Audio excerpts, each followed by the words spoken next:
Bonjour, bonsoir Kevin, j'espère que tout va bien, tu restes à la maison, tu ne prends pas de risques. Voici, ça m'intéresse, santé, la page 34. Voilà, c'est la page 33 et 34 ici. Alors, un rôle clé pour mémoriser. Le sommeil a des vertus récupératrices sur le plan physique et psychologique. Il est surtout nécessaire à l'apprentissage et à la consolidation des connaissances. Alors, je vais zoomer un peu parce que c'est petit. Qui n'a jamais constaté qu'il suffit d'apprendre quelques vers de poésie avant de se coucher pour les restituer avec plus de facilité le lendemain matin? Dès le 1er siècle avant Jésus-Christ, le philosophe quintilien pressentait l'effet bénéfique du sommeil sur la mémoire. Mais celui-ci a longtemps été considéré comme un état passif, où notre cerveau fonctionnait au ralenti.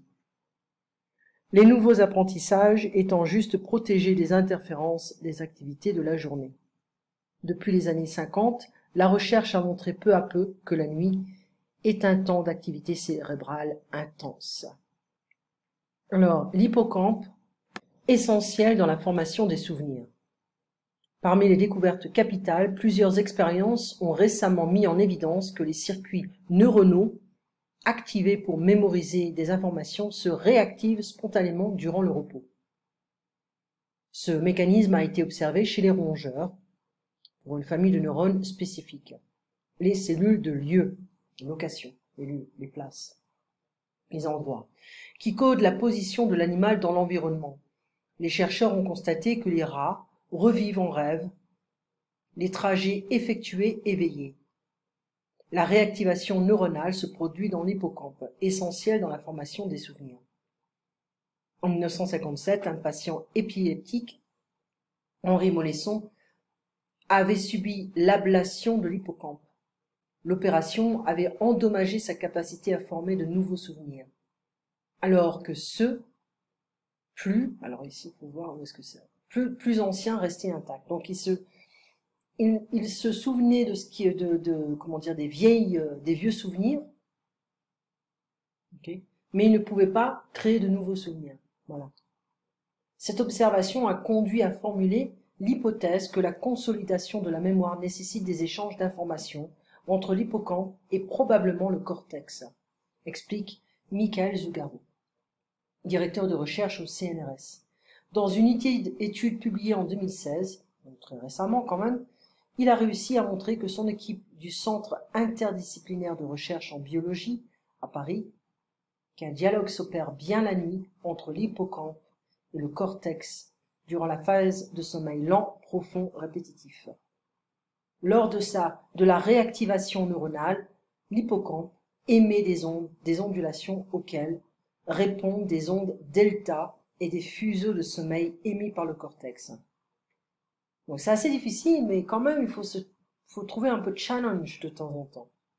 C'est la première fois que nous montrons que ce couplage permet la consolidation de la mémoire pendant le sommeil, s'enthousiasme le chercheur.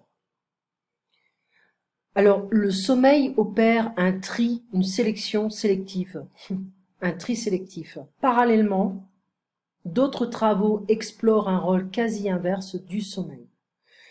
Le sommeil, il nous débarrasserait, des souvenirs inutiles, des choses qu'on n'a pas besoin.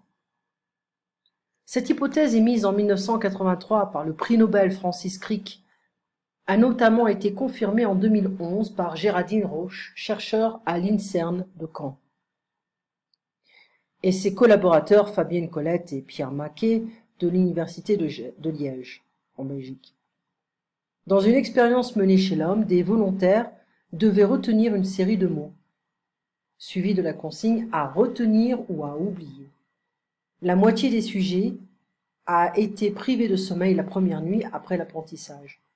3 jours plus tard, ceux qui avaient été privés de sommeil se souvenaient de plus de mots à oublier que ceux qui avaient dormi. L'oubli est toujours considéré comme un défaut de la mémoire.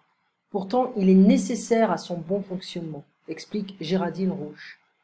Si notre cerveau conservait toutes les informations enregistrées dans la journée, il serait saturé. Le sommeil remplirait donc une fonction indispensable de tri entre ce qui est pertinent ou non. L'activité cérébrale des participants a montré là aussi le rôle de l'hippocampe. Il agirait comme un index, attribuant aux informations importantes une petite étiquette, permettant de retrouver pendant le sommeil ce qui doit être conservé et retravaillé. Mais la fonction de chaque stade de sommeil reste encore mal connue. Les chercheurs pensaient que le sommeil lent, surtout profond, consolidait plutôt la mémoire déclarative, celle des événements vécus, des connaissances et des faits, tandis que le sommeil paradoxal jouait un rôle crucial pour la mémoire procédurale, celle des savoir-faire. Il semblait aujourd'hui que tous les stades participent d'une façon qui reste à déterminer au processus de mémorisation. Alors, bon, il y a d'autres articles ici, mais on se concentre sur celui-là. Okay. Alors, ma première question, voilà. À quoi sert l'hippocampe? Ok, je t'envoie les questions, mais je vais les écrire ici, d'accord? Donc, à quoi sert l'hippocampe? Pourquoi est-il important? Je ne vais pas l'écrire, tiens, je vais l'écrire différemment. Là, je vois rien du tout. Donc, pourquoi l'oubli? Pourquoi oublier est important dans le processus de mémorisation? Qu'est-ce qu'on pourrait dire d'autre? Ah, non, here. Okay. Attends, je reviens là. Donc,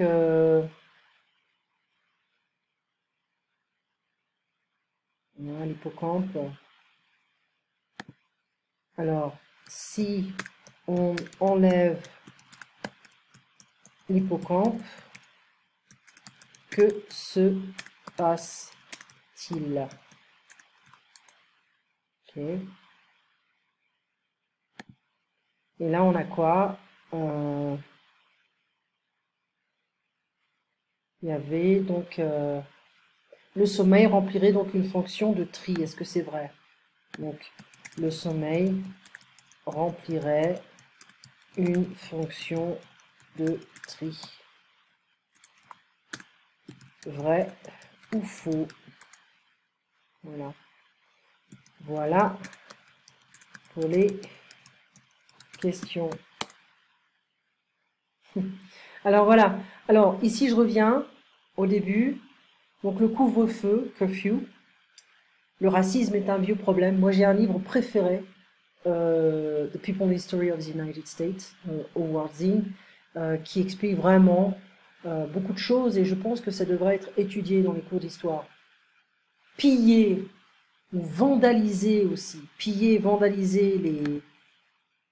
Voilà, vandaliser, hein, on peut dire ça aussi. Hein.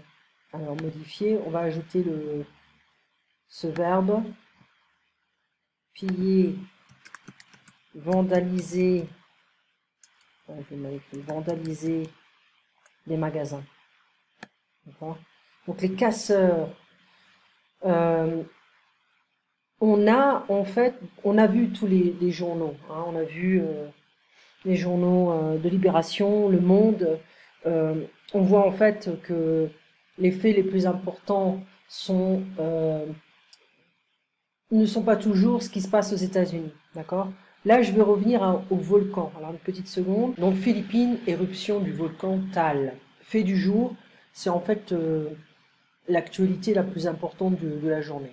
Extrait du journal en français, facile, du 18 janvier 2020. Sylvie Berruet. Alors, aux Philippines, avec une légère accalmie du volcan Taal, entré en activité il y a une semaine. Raphaël Delvolvé. Moins de fumée sort du volcan, mais son activité, même moins intense, provoque encore des tremblements de terre. Face au risque persistant de catastrophe, les autorités essayent toujours d'empêcher ceux habitant près du volcan de revenir chez eux. Le volcan se situe sur une île entourée d'un lac et où l'on compte près de 14 villes.